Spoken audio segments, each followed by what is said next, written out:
Hey, what's going on, everybody? LSU, without a doubt, played their best game this past Saturday against South Carolina with their 52-24 win, but there's still a lot of things to fix, especially defensively. So in today's video, we're going to take a look at how LSU gave up 169 yards and 5.8 yards per carry to the Gamecocks. But before we get into it, just real quick, if this is your first time here and you enjoy LSU content or just college football content in general, please take a second and hit that subscribe button and leave a like on the video. Every piece of engagement helps the channel grow, and I just appreciate anybody that goes ahead and hits that subscribe button.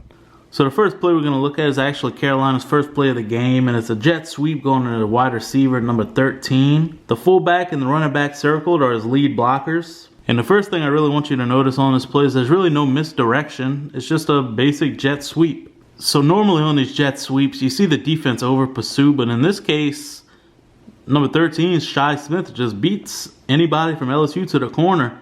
And at that point, it's off to the races. Now, this first play is actually really indicative of what went wrong for LSU in the run game. And that's just watching number 18, Damone Clark, and number 7, Jacoby Stevens just be slow to react. Especially in Stevens' case, where he should really have an open lane to the runner. And he just takes a bad angle and gets caught inside.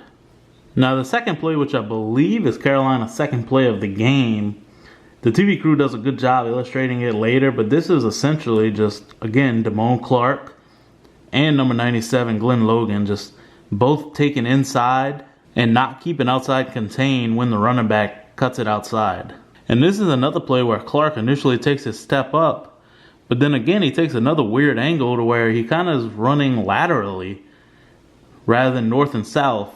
And for a second you see his athleticism, but Kevin Harris, who's really not the most athletic running back in the world, is able to outrun him. And then the last thing I wanted to point out on this play is watch number 7, Jacoby Stevens again. Watch how long it takes him to recognize that it's a run play and not a pass play. Harris has essentially run 5 yards past the line of scrimmage before Stevens even realizes that it's a run play.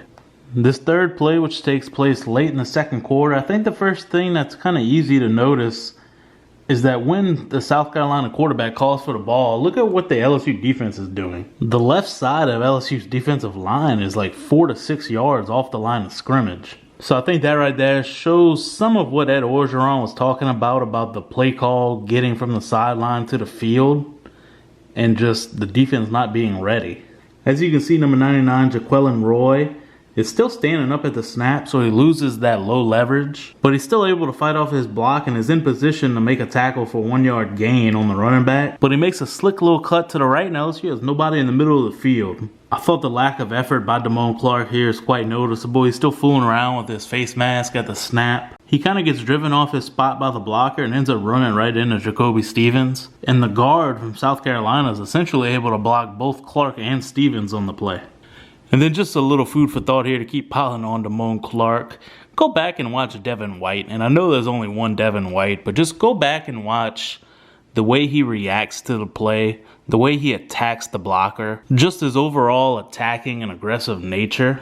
That's something that Clark, who I really thought was a thumper coming into the season, at least at this point, lacks. Maybe it's because he lacks a basic understanding of the defense, but he seems to just really be kind of tentative out there right now.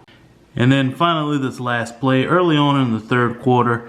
Now there's a saying that I've always really liked and agreed with, and it's that guards don't lie. All you have to do is watch the guards and you'll quickly be able to figure out what exactly is going on. I think this play is a perfect example. So on this particular play, both the center and the right guard for South Carolina both pull, but just watch how slow Damone Clark is to react. If you take that basic saying and his eyes are on the guards rather than the running back, think about how much quicker he would be to react. I think this angle is significantly better than the angles he took earlier in the game, but he's still not quick enough to stop Kevin Harris. And then on the same play, I think Jacoby Stevens is much quicker to react, but again, the same rule applies. If he's watching the guards, rather than being a step late into the hole, maybe he gets to meet Kevin Harris at the line of scrimmage and doesn't have to attempt the diving shoelace tackle that he does.